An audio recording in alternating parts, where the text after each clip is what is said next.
Very good morning to all. तो चलिए शुरू करते हैं आज की क्लास को। लास्ट क्लास के अंदर हम लोगों ने हरियाणा के सेंसस को समझा।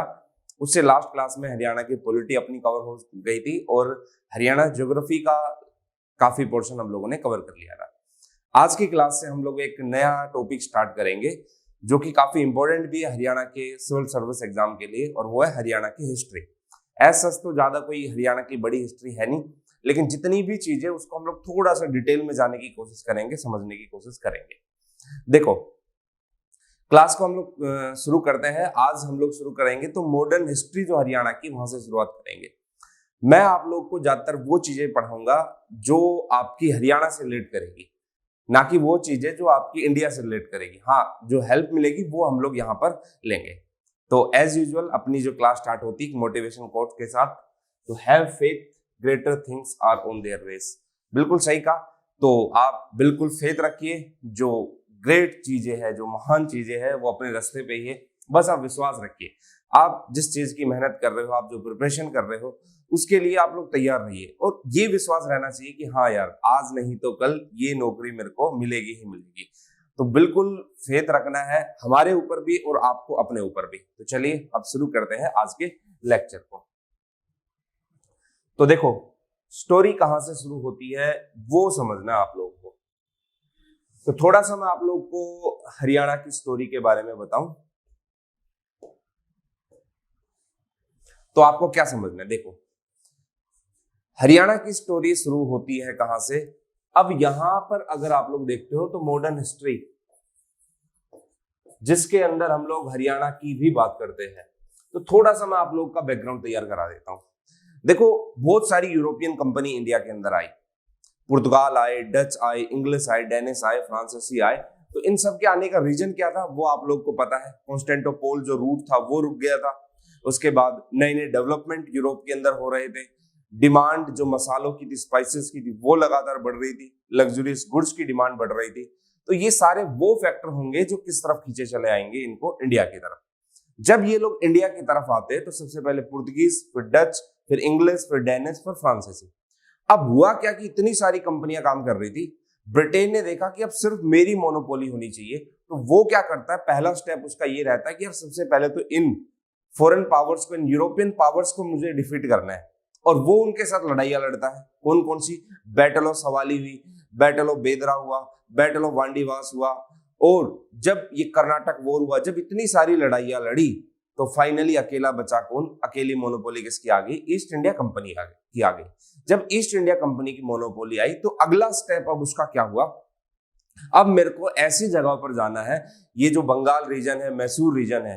अब बंगाल का हैंडीक्राफ्ट आज भी पूरे वर्ल्ड के अंदर काफी फेमस है, और उस टाइम पे तो हुआ ही करता था।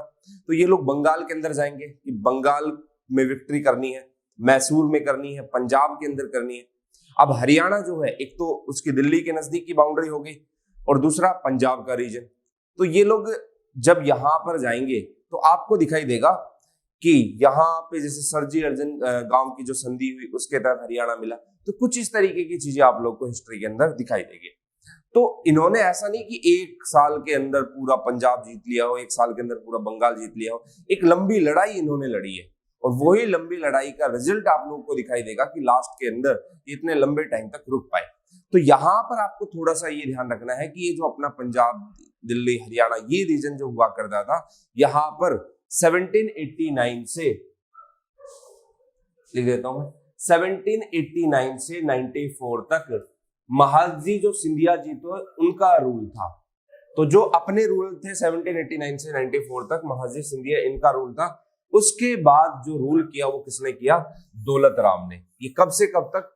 1794 से 1802 तक। तो यहां पर आपको दिखाई देगा महाजी सिंधिया जी, उसके बाद दौलत राम आते हैं, और 1803 के अंदर एक ट्रीटी होती है, एक संधि होती है जिसका नाम था सरजी अर्जन गांव की संधि। और ये जो सरजी अर्जन गांव की संधि हुई 1803, इसके अंदर दौलत राम सिंधिया से क्या कर लिया जाता है? East India Company Haryana region को सीड कर लेती है, अक्वायर कर लेती है। तो ये आपको ध्यान रखना है कि 1803 एक टर्निंग मूवमेंट था ऐसा, जब हरियाणा के पार्ट को ईस्ट इंडिया कंपनी ने क्या कर लिया था? अक्वायर्ड कर लिया था। अब देखो ये तो सिर्फ हरियाणा की बात है, अगर आप लोग इंडियन हिस्ट्री पर भी जाओगे तो आपको दिखाई देगा कि ईस्ट इंडिया कंपनी ने नई नई पॉलिसीज दी। जैसे फॉर एग्जांपल मैं बात करूं, सबसे पहले तो ये लोग बंगाल की तरफ गए। जब बंगाल में जाते हैं तो बंगाल के नवाब मुर्शिद कुली खान, शुजाउद्दीन सरफराज, अली वर्दी खान, फिर सिराजुद्दौला। सिराजुद्दौला के साथ इनकी बैटल ऑफ प्लासी होती है, प्लासी का युद्ध होता है और वहां से कंपनी क्या होने लग जाएगी, एक ट्रेडिंग कंपनी से किंग मेकर कंपनी बन जाएगी। फिर उसके बाद ये लोग बैटल ऑफ बक्सर लड़ते हैं। बैटल ऑफ बक्सर में इनकी आपको बड़े लेवल पर बंगाल पर मोनोपोली दिखाई देगी। और जब ये बैटल ऑफ बक्सर लड़ा गया उसके बाद ये लोग इलाहाबाद की ट्रीटी करते हैं और इस इलाहाबाद की ट्रीटी में आपको क्या खास दिखाई देगी, आपको खास चीज ये दिखाई देगी कि डायरेक्ट रूल इनका नहीं हुआ लेकिन इनडायरेक्ट रूल इनका आ गया।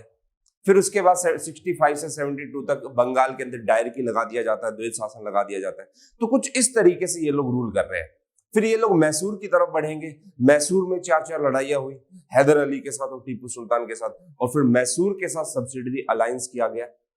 यहीं पर नहीं रुके, इन्होंने मराठों के साथ लड़ाई की, फिर सिख के साथ, पंजाब के साथ, ये लड़ाइयां इनकी चलती रही। और इवन जो विदेशी ताकतें थी इस टाइम पे, अफगान वगैरह, उनके साथ भी इनकी लड़ाइयां चली।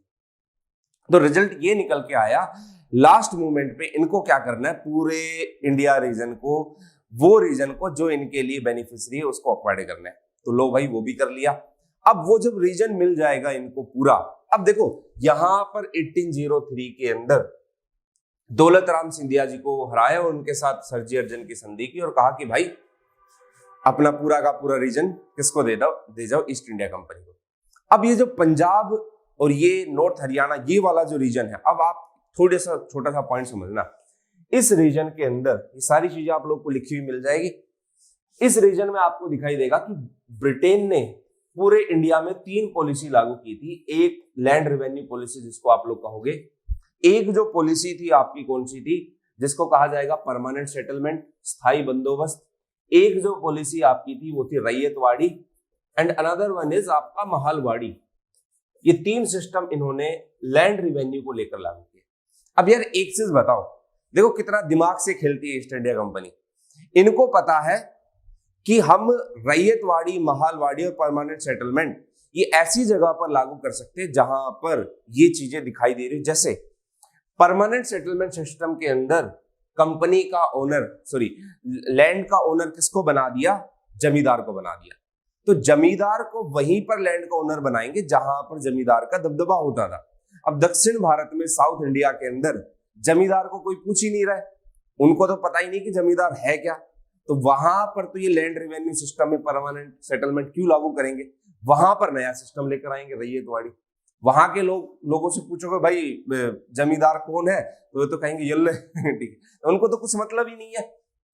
तो साउथ इंडिया में ये लोग रैयतवाड़ी करेंगे क्योंकि वहां पर पता है कि एक तो जो पर्वतीय रीजन ज्यादा है, माउंटेनियस रीजन ज्यादा है, तो जोत जो है, जो खेत है, वो बटे हुए छोटे छोटे टुकड़ों में, और उनको इकट्ठा करना एक जमींदार को देना, दैट नॉट सो पॉसिबल। तो वो इतना पॉसिबल नहीं है कि ऐसा कर सके। और दूसरा, जमींदार एक्टिव सिर्फ नॉर्थ इस वाले इंडिया रीजन में है, जैसे बंगाल हुआ, बिहार हुआ, उड़ीसा हुआ, वाराणसी बनारस का रीजन हुआ, यहाँ पर है। हमारे हरियाणा में क्या है और पंजाब में क्या है, यहाँ पर यार एक आदमी ऐसा होता था, अगर वो खड़ा हो जाए तो पूरा गांव उसके पीछे खड़ा होता था। अगर उसने बोल दिया हाँ है तो हाँ है, उसने ना बोला तो ना है। अब इन्होंने ये चाल चली, इन्होंने देखा कि यार सरजी अर्जन की ट्रीटी तो हमने कर ली है, अब कुछ ऐसा भी कमाल करते कि यहां से हरियाणा के इस रीजन से, पूरा स्टोरी के साथ मैं आप लोग को बताऊंगा, समझते हुए चलना। हरियाणा के इस रीजन से हम लोग क्या कर लेते हैं भाई, अब यहां से रिवेन्यू लेना शुरू कर देते हैं। और वो रिवेन्यू मिलेगा कैसे, तो भाई लैंड रेवेन्यू पॉलिसी लेकर आओ। ब्रिटेन के अंदर नए नए फिलोसफर आ रहे हैं, वो पॉलिसीज दे रहे हैं। रैयतवाड़ी सिस्टम आपको दिखाई देगा, क्लासिकल इकोनॉमिक्स का ही एक पार्ट था। जो रिकार्डो ने क्लासिकल थ्योरी दी थी, उसने कहा था कि यार एक जमीन का किराया है, ये जमीन है, इस पर एक खेती करता है कोई किसान, उसके जो वेजेस है वो निकालो, बाकी जो सरप्लस मिलेगा वो ईस्ट इंडिया कंपनी के पास जाएगा, मतलब एक व्यक्ति के पास जाएगा। महलवाड़ी सिस्टम में इन्होंने क्या काम किया, ग्राम प्रधान बना दिए। महल का मतलब ये गांव का प्रधान, बहुत सारे गांव का ग्रुप बना दिया और कहा कि भाई ये इस गांव का प्रधान होगा, इस प्रधान की जिम्मेदारी होगी, इसकी ड्यूटी होगी कि टैक्स को, रेवेन्यू को कलेक्ट करना और किस तक पहुंचाना, ईस्ट इंडिया कंपनी तक पहुंचाना। और ये महालवाड़ी वहीं पर ज्यादा सक्सेस है जहां पर कौन सा कॉन्सेप्ट आता हो, ग्राम प्रधान वाला। और आपको पता है ग्राम प्रधान वाला कॉन्सेप्ट पंजाब और हरियाणा के पार्ट के अंदर, मेजर पार्ट में दिखाई देगा। यहां पर जमींदारी सिस्टम सक्सेस नहीं हो पाता था, यहां पर ग्राम प्रधान वाला महालवाड़ी सिस्टम है। सिस्टम क्या था, गांव 10 से 12 गांव है या 8 गांव है, कोई भी XYZ मान लो, इन गांव के ऊपर एक प्रधान है। इस प्रधान को कहा गया कि भाई प्रधान तेरी जिम्मेदारी होगी कि इन सभी गांव से रेवेन्यू कलेक्ट करके किसको देना है, ईस्ट इंडिया कंपनी को देना है। दूसरा क्या हुआ, जबरदस्ती इंडिगो प्लांटेशन कराते थे, नील की खेती कराते थे, जबरदस्ती उन चीजों की खेती कराई जाती थी जिसकी डिमांड यूरोप के अंदर। तो इससे क्या होगा, हमारी लैंड की फर्टिलिटी कम होती जाएगी। अब वो किसान बेचारा क्या करेगा, वो किसान तो मरता जाएगा। तो कुछ इस तरीके से ये लोग चाल चलते थे। आप लोग हिस्ट्री के अंदर, भरत सर आपको बहुत ज्यादा डिटेल में मॉडर्न हिस्ट्री कराएंगे, तो उसके अंदर आप लोग और ज्यादा जानोगे कैसे कैसे इनका चेहरा उजागर दिखाई देता है। चलिए अब ये चीज देखते हैं। तो हरियाणा के अंदर महालवाड़ी सिस्टम सक्सेस था। अब आगे देखते हैं। अब देखो हुआ क्या, जब पूरा का पूरा हरियाणा इनको मिल गया, अब इनको ये पता है कि यार ये हरियाणा रीजन है, यहां पर अगर हम लोग डायरेक्ट रूल करते हैं तो डायरेक्ट रूल में बड़ी प्रॉब्लम होगी कि यहाँ के जो लोकल्स हैं वो हमारे खिलाफ आवाज उठाएंगे, और हम तो है मुट्ठी भर, और हम इनकी आवाज को दबा नहीं पाएंगे। तो ऐसा कर देते हैं। सबसे पहले तो इन्होंने क्या किया कि इस रीजन को इन्होंने बंगाल प्रेसिडेंसी के अंदर डाल दिया। बंगाल प्रेसिडेंसी आपको पता है, कलकत्ता, मद्रास, बॉम्बे, कलकत्ता मतलब बंगाल। तो बंगाल प्रेसिडेंसी के अंदर इस पूरे के पूरे रीजन को इन्होंने सरजी अर्जन गांव की संधि के बाद क्या कर दिया गया था, मिला दिया गया था। तो ये भी एग्जाम के अंदर एक फैक्चुअल क्वेश्चन पूछ सकता है कि जब बंगाल को अक्वायर्ड किया गया तो उसको किस प्रेसिडेंसी के अंदर रखा गया था। अब ये प्रेसिडेंसी का मतलब आप लोग डिटेल के अंदर समझ लोगे। देखो अब ये समझना है, 2 पार्ट हुआ करते थे इनके। एक तो हुआ करता था असाइन टेरिटरी या स्मॉलर पार्ट, और एक इनका हुआ करता था कौन सा, लार्जर पार्ट। अब इनको ये पता है एक बड़ा क्षेत्र एक छोटा क्षेत्र है, जहां पर पॉसिबल है इस छोटे क्षेत्र की तो उसको हम लोग डायरेक्ट अपने हाथ में ले सकते हैं।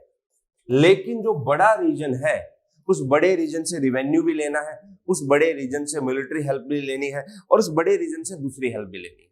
तो इनको पता है कि यार हम लोग तो प्रैक्टिकली डायरेक्ट रूल वहां पर नहीं कर पाएंगे, तो कुछ ऐसा करते हैं कि वहां पर एक लोकल रूलर को भेज देते हैं। जींद देखो, पटियाला देखो, नाभा देखो, यहां पर लोकल रूलर्स थे, बल्लभगढ़ देखो, नाहर सिंह।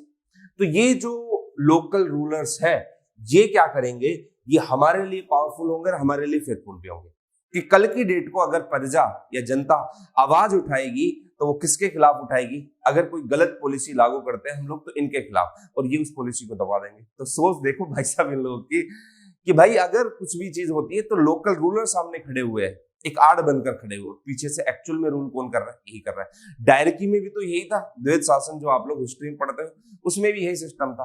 तो ये चीजें इन्होंने की, पहले तो बंगाल प्रेसिडेंसी के अंदर रखा, फिर असाइन टेरिटरी को अंडर कंट्रोल ऑफ कंपनी रखा गया, और लार्जर पार्ट को क्या कर दिया गया, लोकल रूलर के अंदर। तो वो किसके लिए फेथफुल थे, पावरफुल थे, कंपनी के लिए थे। वो कैसे था आपको समझ में आ गया। इससे 2 चीजें हो रही है, पैसा भी बच रहा है, एक ऐसा ग्रुप भी तैयार हो रहा है जो हमारे सपोर्ट के लिए काम करे। अब इन लोकल रूलर को लगेगा कि यार हमें तो पहले ही जीता जा चुका है, हमारे साथ तो पहले ही लड़ाइयां हो चुकी है, और नहीं जाएंगे तो ये लोग वैसे मारेंगे। तो एक्सपोर्टर ग्रुप भी तैयार हो रहा है, और दूसरा लोकल रूलर है, जनता अगर कुछ आवाज उठाएगी तो ये लोग सामने खड़े होंगे। तो ये कुछ इनके सोचे समझे साजिश होती थी। 1857 का रिवोल्ट अभी आज की क्लास में आप लोग समझोगे तो फेल क्यों हुआ। जमींदार ग्रुप, ये सपोर्टर वगैरह, डायरेक्टली ये दिखाई देगा कि हाँ भाई ये किसानों के साथ थे, ये आर्मी मैन के साथ थे, सैनिकों के साथ थे, लेकिन इनडायरेक्टली ईस्ट इंडिया कंपनी को सपोर्ट कर रहे थे क्योंकि उन्होंने पहले से सपोर्टर तैयार कर दिया था। तो महालवाड़ी सिस्टम, ये सब आप लोग को पॉइंट क्लियर हुआ। अब देखते हैं आगे की तरफ। जब ब्रिटिश ने इसको पूरा अक्वायर्ड कर दिया, लोकल रूलर को कुछ पार्ट दे दिया, कुछ पार्ट अपने अंदर कर दिया, तो उन्होंने इनके अंदर 3 सब डिवीजन बनाई। ये 3 सब डिवीजन कैसे बनाई ये देखना है। तो ब्रिटिश ने डिवाइड किया ये पूरे हरियाणा के पार्ट को 3 सब डिवीजन के अंदर। कैसे कैसे? सबसे पहले तो नॉर्थ सब डिवीजन आएगा, नॉर्थ एरिया आएगा, नॉर्दर्न सब डिवीजन। उसके अंदर कौन सा आएगा? आपका रोहतक, हिसार, पानीपत और सोनीपत। ये 4 जो एरिया है, रोहतक वाला, हिसार वाला, पानीपत वाला और ये कौन सा, सोनीपत वाला। अब एक चीज देखो आप लोग, हम लोग बात कर रहे हैं हरियाणा की। जब हम लोग हरियाणा की बात करते हैं तो आपको ये चीज दिखाई देगी कि ये वाला पोर्शन देखो, पंचकुला, अंबाला, यमुनानगर, ये अलग रीजन है। यहां पर ये जो रोहतक, हिसार वाला रीजन है, ये नॉर्थ रीजन हुआ। और ये यहाँ की लैंड भी आपको उस टाइम पे अच्छी खासी फर्टाइल लैंड दिखाई देगी। दूसरा सेंट्रल एरिया होगा, जो सेंट्रल एरिया होगा उससे थोड़ा सा नीचे की तरफ आओ। अब ये सोनीपत इन सबसे नीचे क्या पड़ता है? अपना दिल्ली रीजन पड़ता है। दिल्ली या इवन आप लोग देख सकते हो झज्जर के आसपास का एरिया भी इसी के अंदर इंक्लूड होता था, दिल्ली रीजन। और तीसरा फिर है सदर्न रीजन। सदर्न रीजन के अंदर आज का जो महेंद्रगढ़, रेवाड़ी, गुरुग्राम, पलवल, होडल, ये सब रीजन है। ये वाला रेवाड़ी, गुरुग्राम, होडल, पलवल एंड मेवात, ये 3 रीजन इन्होंने बांट दिए। तो इन्होंने सिंपल सा काम किया, अक्वायर्ड किया रीजन को। अक्वायर्ड करने के बाद कुछ रीजन अपने हाथ में रखे, कुछ बड़े पार्ट जो थे वो लोकल रूलर्स को दे दिए जो इनके लिए फेथफुल थे। उसके बाद इन्होंने 3 सब डिवीजन बना दिए और वो जो 3 सब डिवीजन बने वो इस तरीके से इनके सब डिवीजन बने। ये फैक्चुअल इंफॉर्मेशन थोड़ी सी याद रखनी है, प्रीलिम्स एग्जाम के अंदर आपसे पूछ सकता है। अब समझते हैं आगे। देखो, हमें मेन चलना था इस पॉइंट के ऊपर। इस पॉइंट को समझने से पहले आप लोग को थोड़ा सा बैकग्राउंड तैयार करा देता हूं। इन्होंने क्या काम किया है 1857 के रिवोल्ट को समझने से पहले? देखना, इन्होंने क्या काम किया, जब ये 3 पार्ट डिवाइड किए हैं तो इन्होंने हरियाणा के पार्ट पर महालवाड़ी सिस्टम लागू किया। इस सिस्टम को थोड़ा सा मैं आप लोग को बता देता हूं। महालवाड़ी सिस्टम, देखो, महल का मतलब ये होता है ग्राम प्रधान या गांव का, गांव समुदाय। ये ए रीजन है, ऐसे ही इसके अंदर बहुत सारे गांव आते हैं। इस गांव के अंदर एक ग्राम प्रधान बैठा दिया। मान लो ऐसे 5-7 गांव है। इस ए पर पीजेंट क्या कर रहा है, किसान क्या कर रहा है, खेती कर रहा है। जब एक किसान खेती कर रहा है यहां पर, तो ये किसान क्या करेगा, इस ग्राम प्रधान को क्या देगा, रेवेन्यू देगा। फिक्स कर दिया कि भाई आपको इतने % देना है, लैंड का सर्वे वगैरह करवा दिया, बाकी सारी चीजें हो गई, आपको ग्राम प्रधान को इतना देना है। अब ये किसान बेचारा क्या सोच रहा है, किसान को पता है कि यार एक फिक्स अमाउंट मेरे को प्रधान के पास पहुंचाना है, और प्रधान किसके पास पहुंचाएगा, ईस्ट इंडिया कंपनी के पास। जब ये सारी की सारी चीजें होगी तो ग्राम प्रधान की तो ये ड्यूटी बनी हुई है, फिक्स पैसा किसके पास आ रहा है, ईस्ट इंडिया कंपनी के पास। किसान जो है, पीजेंट जो है, वो इस चीज के ऊपर डिपेंड है कि अगर मेरी इनकम हुई तो 2 पैसे मुझे भी बच जाएंगे, नहीं हुई तो मैं साहूकार से, महाजन से, इनसे क्या ले लूंगा, कर्ज ले लूंगा, उधार ले लूंगा। अब प्रॉब्लम क्या आती है, प्रॉब्लम ये आती है यहां पर इसकी ड्यूटी फिक्स है, इसका रेवेन्यू फिक्स है, लेकिन जो हमारे किसान है, पीजेंट है, उनका कुछ भी फिक्स नहीं है। अब यार उस टाइम पे भारत है ना, कभी मानसून ज्यादा जल्दी आ गया, बाढ़ आ गई, सूखा पड़ गया, कोई दूसरी बीमारी फैल गई, तो उसकी वजह से किसान बेचारा पिसता ही पिसता था। किसान इसी उम्मीद में रहता था इस साल नहीं अगले साल हमारी फसल अच्छी होगी, अगले साल मेरी ज्यादा कमाई होगी तो मैं और ज्यादा पैसे दे पाऊंगा। लेकिन होता क्या था, ग्राम प्रधान आता था, भाई पैसे देने, रेवेन्यू देना है, ईस्ट इंडिया कंपनी को पहुंचाना है। ये जाता था साहूकार के पास, कर्ज लेता था। साहूकार की वैसे कमाई हो रही है, साहूकार ने पैसा दे दिया और कहा कि भाई इस तारीख को मेरे को ये पैसा वापस चाहिए। ठीक है भाई, वहां साहूकार का कर्ज बढ़ता गया। यहां पर क्या होता गया, ईस्ट इंडिया कंपनी के पास रेवेन्यू जा रहा है। एक बार सूखा पड़ गया, बेचारे किसान की फसल अच्छी नहीं हो पाई, उसको नुकसान हुआ, और कर्ज लिया और नुकसान, और कर्ज लिया और नुकसान। और एक टाइम ऐसा आया कि इस किसान को पता चला कि भाई अब तो कुछ बचा ही नहीं है, और फाइनली इस किसान ने आत्महत्या कर ली। इन सब के पीछे का बैकग्राउंड कौन तैयार करवा रहा था, ये ईस्ट इंडिया कंपनी। ये पॉलिसी कौन लागू कर रहा है, ईस्ट इंडिया कंपनी। अब यार सेना में काम करने कौन जाएगा, अब कोई बड़ा ग्रुप तो जाएगा नहीं, जिसके पास पैसा वो तो जाएगा नहीं। जो किसान का बेटा है वही सेना में काम कर रहा है। जब इस किसान के बेटे को पता चलेगा कि मेरे पिता ने आत्महत्या कर ली है और उसका कारण कहीं ना कहीं ये चीज दिखाई दे रही, कर्ज का बोझ बढ़ा। और कर्ज का बोझ भाई साहब क्यों बढ़ा? क्योंकि ये नीति है इनकी। तो वो तो एक दिन विरोध करेगा, वो तो बोलेगा मैं तो अपने पिता की मौत का बदला लूंगा, है ना। तो वो चीज तो निकल कर आएगी ही आएगी यहाँ पर।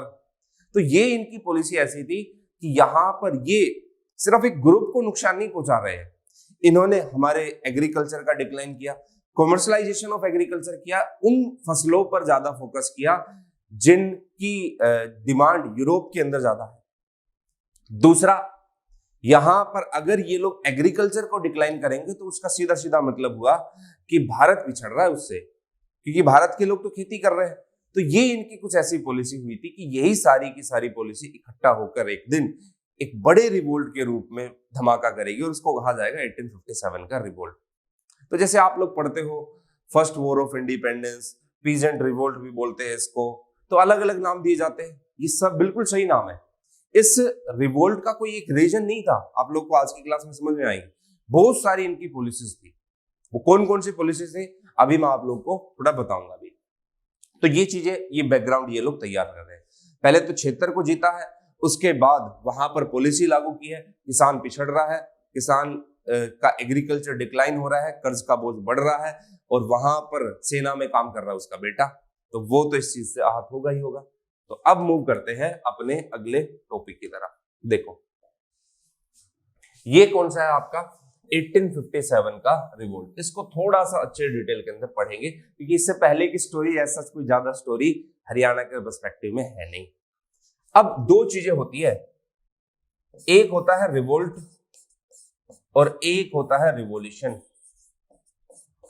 सुनना, एक होता है विद्रोह, रिबेल या रिवोल्ट, और एक होती है क्रांति। अब कई लोग इसको बोलते हैं कि ये विद्रोह था, कुछ लोग इसको बोलते हैं क्रांति है। तो डिफरेंस क्या होता है पहले तो ये समझ लो कि विद्रोह किसको कहेंगे, क्रांति किसको कहेंगे। जैसे आप लोग अब पढ़ोगे रानिया का विद्रोह, छछरौली का विद्रोह, जींद का विद्रोह, नाभा का विद्रोह, वहां पर आप रिबेल के बारे में पढ़ोगे। लेकिन जब 1857 की बात आती तो वहां पर क्रांति भी पढ़ते और वहां पर विद्रोह भी पढ़ते। तो भाई साहब ऐसा क्यों हो रहा है, क्या फर्क होता है विद्रोह और क्रांति में?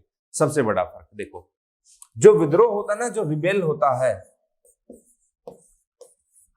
वो सबसे पहले तो उसका एरिया जो है ना काफी स्मॉलर एरिया होगा, छोटा एरिया होगा,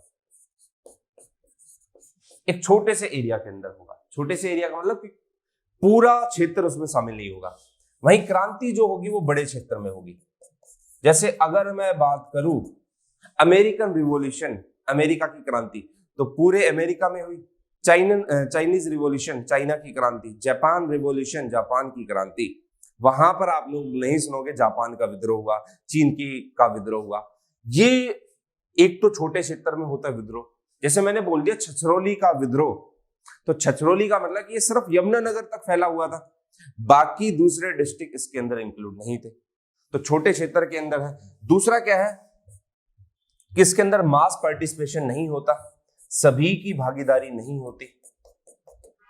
लेकिन रिवॉल्यूशन में सभी की भागीदारी होती है। कैसे? आप देखो 1857 का जो रिवोल्ट था, उस रिवोल्ट में आपको सभी की भागीदारी कहां दिखाई देगी?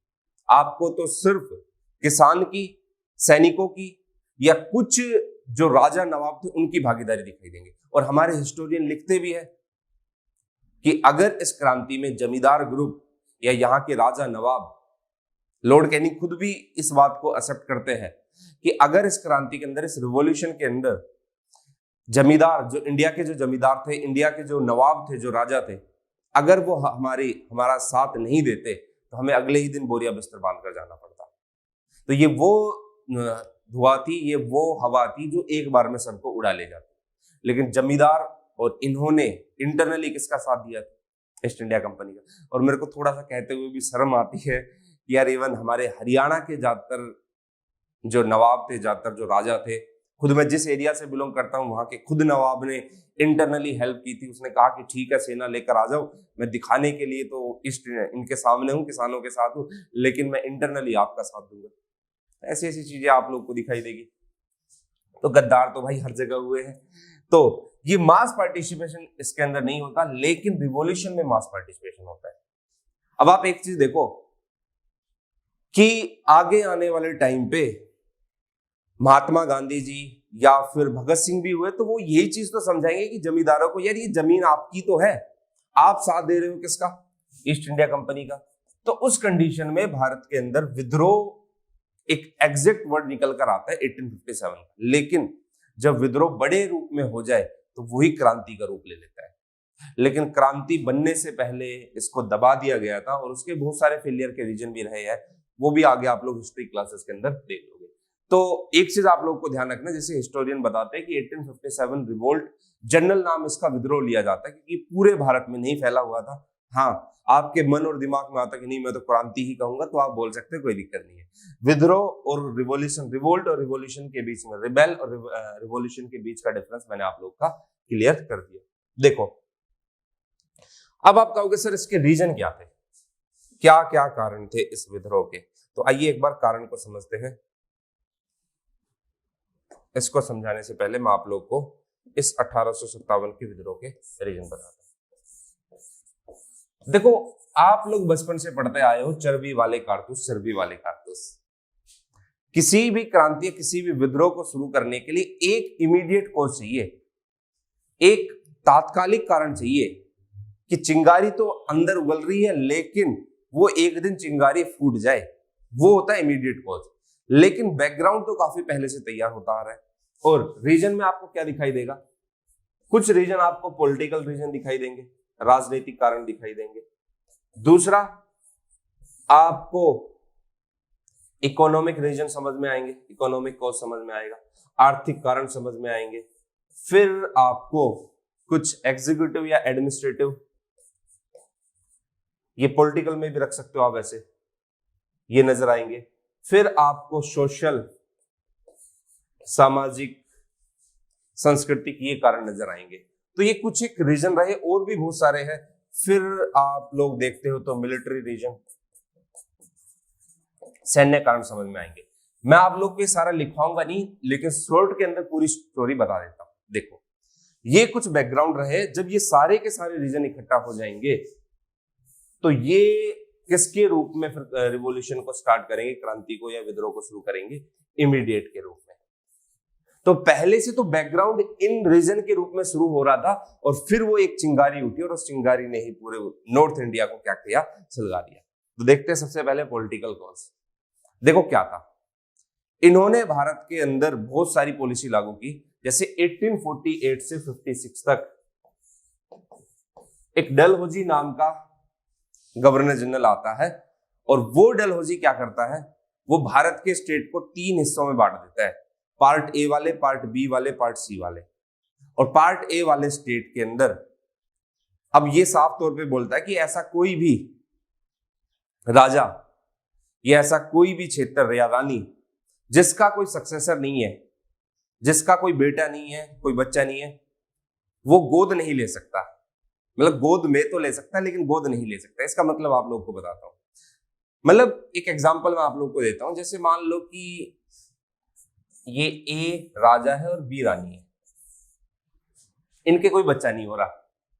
तो राजा रानी ऐसे ही घूमने गए हुए थे एक दिन, तो इनको एक बच्चा दिखा, यार बड़ा प्यारा बच्चा है, और रानी बोलती कि मेरा मन कर रहा है कि इस बच्चे को गोद में ले लो। यहां पर खड़ा खड़ा डलहौजी देख रहा है। डलहौजी बोलता है कि नहीं नहीं, गोद नहीं लेना, गोद में ले लो। मतलब आप इस बच्चे को खिला सकते हो, आप पिला सकते हो, आप लालन पालन कर सकते हो, लेकिन आपका ये अडॉप्टेड चाइल्ड जो है इसके पास प्रॉपर्टी के राइट नहीं होंगे, संपत्ति के इसके पास अधिकार नहीं होंगे। लो भाई, ये कौन सी बात हुई, सारी चीजें करें हम, गोद लिए हुए बच्चे को आप मान्यता नहीं दे रहे, ये है। तो ऐसे क्षेत्र को इन्होंने मिलाना शुरू किया जिसका कोई उत्तराधिकारी नहीं था, सक्सेसर नहीं था, और उसको अपने अंदर मिला लिया। और ऐसा एक नहीं, बहुत सारे रीजन आप लोग को दिखाई देंगे किसके अंदर, डॉक्ट्रिन ऑफ लैप्स के अंदर। सतारा, जैतपुर, संबलपुर, बघाट, उदयपुर, झांसी, नागपुर। अब आप झांसी की स्टोरी देखो, आप पढ़ते हो झांसी की रानी आई, तो झांसी की रानी जो थी, उनके जो गंगाधर राव जो पति थे, उनकी कुछ टाइम के बाद डेथ हो गई थी। उन्होंने एक बच्चे को गोद लिया था जिनका नाम था दामोदर राव। ये डलहौजी आता है और बोलता है कि ना भाई, ये आपका पुत्र नहीं होगा, इसको प्रॉपर्टी में राइट नहीं होगी। तो झांसी बोलती मैं तो अपनी झांसी नहीं दूंगी, और फाइनली विद्रोह के अंदर आ जाती है। नाना साहिब क्यों आए, नाना साहिब को कहा जाता है कि भाई देखो, मराठों को हम पेंशन देते थे और वो पेंशन इसलिए देते थे क्योंकि वो एक्चुअल में वारिस थे मराठे, आप गोद लिए हुए हो और आपकी हम पेंशन को बंद करते हैं। जब पेंशन को बंद किया तो भाई साहब ने विद्रोह कर दिया। तो ये चीजें आप लोग को दिखाई देगी। इवन आप लोग और देखो, अवध जो है, अवध में आपको दिखाई देगा बेगम हजरत महल और ब्रिजेश कादिर वो इस विद्रोह का हिस्सा होते हैं। तो अवध आउटरम एक रिपोर्ट निकालता है, रिपोर्ट के अंदर ये बोलता है कि जो अवध है, अवध के नवाब कौन थे, वाजिद अली शाह और उनकी बेगम हजरत महल। वाजिद अली शाह को बोलते हैं कि भाई साहब काम ठीक से नहीं कर रहे हो। पूछता कैसे? कि प्रजा कह रही है, जनता कह रही है, जनता को राजा के खिलाफ, राजा को जनता के खिलाफ भड़का देते और कुछ मिला नहीं तो इनके ऊपर बैड गवर्नेंस का आरोप लगा दिया और कहा कि हम अवध को मिलाते हैं। अब वाजिद अली शाह इस चीज का अपोज करेंगे और फिर इस विद्रोह के रूप में बेगम हजरत महल आएगी और फिर उनके जो ब्रिजेश कादिर, उनकी जो सुल्तान हुई है वो आएगी। तो अवध और कुछ नहीं मिला तो तंजौर के राजा के पास जाते, सारी चीजें ठीक ठाक चल रही थी, बैड गवर्नेंस का आरोप भी नहीं लगा सकते थे, जनता पसंद करती थी। तंजौर के राजा के पास जाएंगे और कहेंगे कि यार तेरे नाम के आगे जो राजा लिखा हुआ नहीं, ये हमें पसंद नहीं है, ये कौन सी बात है, राजा को हटा दो। जबरदस्ती मिलाना, तंजौर को मिला लिया। तो ऐसे बहुत सारे रीजन डॉक्ट्रिन ऑफ लैप्स के अंदर मिलाए। सेम एक पॉलिसी और थी जिसको कहा गया सब्सिडरी अलायंस, सहायक संधि। भाई आपकी विदेश नीति हमारे पास होगी, आपकी सेना को ट्रेनिंग हम देंगे, वहां पर एक ब्रिटिश रेजिडेंट रखा जाएगा, ये सारी चीजें रखी गई। मतलब उस राजा को जिसने ये सब्सिडरी अलायंस साइन कर लिया उसको बिल्कुल कमजोर बना दिया जाता था कि अब तू तो सिर्फ बैठ कर देख। अब वो राजा सोचता था कि यार मेरे हाथ तो वैसे भी कुछ नहीं है। सब्सिडरी अलायंस के अंदर आपको दिखाई देगा हैदराबाद, मैसूर, अवध, पेशवा, भोसले, सिंधिया, इन सब ने वो ट्रीटी साइन की और ये पॉलिटिकल रीजन हुए हैं। कितने बड़े बड़े क्षेत्रों को ये लोग क्या कर रहे हैं, मिला रहे हैं, पेंशन बंद करा रहे हैं पॉलिटिकल रीजन के अंदर। ये इवन जितनी भी हायर पोस्ट हुआ करती थी वो किसके लिए रिजर्व कर दी गई, ईस्ट इंडिया कंपनी के ऑफिसर्स के लिए। हमारे लिए क्या बचा, कुछ नहीं बचा। इकोनॉमिक कॉज के अंदर क्या दिखाई देगा, जब इनको इतना बड़ा क्षेत्र मिल गया, उस बड़े क्षेत्र के अंदर नई नई लैंड रेवेन्यू पॉलिसी लागू कर दी। कौन कौन सी साहब? पहली इन्होंने लागू की परमानेंट सेटलमेंट, दूसरी रैयतवाड़ी, तीसरी महलवाड़ी। क्या देखा इन्होंने देखा कि यार पूरे भारत को 100% मान लो, 30% हिस्से पर परमानेंट सेटलमेंट सिस्टम लागू करो। कौन कौन सा हिस्सा? बंगाल, बिहार, उड़ीसा, कर्नाटक, उत्तरी कर्नाटक का नॉर्थ कर्नाटक रीजन और बनारस रीजन। यहां पर जमींदार को भूमि का मालिक बना दो, ओनर बना दो और ये किसान के पास जाएगा, पैसा वसूलेगा। सनसेट लॉ लेकर आओ, उसके अंदर इनको पैसा देना पड़ेगा। एक्सपोर्टर तैयार कर रहे हैं। रैयतवाड़ी सिस्टम में क्या था कि साउथ इंडिया के अंदर अलग अलग क्षेत्र में ये बटा हुआ है तो हम इतना अत्याचार नहीं करेंगे और वहां पर किसान से डायरेक्ट वसूल लेंगे रेवेन्यू। रैयतवाड़ी 51% रीजन पे लागू था दक्षिण भारत में। अपने हरियाणा जैसे रीजन में महलवाड़ी था, वहां ग्राम प्रधान ज्यादा एक्टिव था, तो क्यों ना इस ग्राम प्रधान का यूज किया जाए।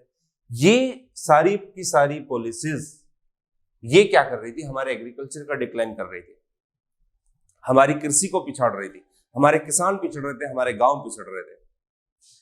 अगला रीजन आप लोग को सोशल रीजन दिखाई देगा, सामाजिक कारण दिखाई देगा।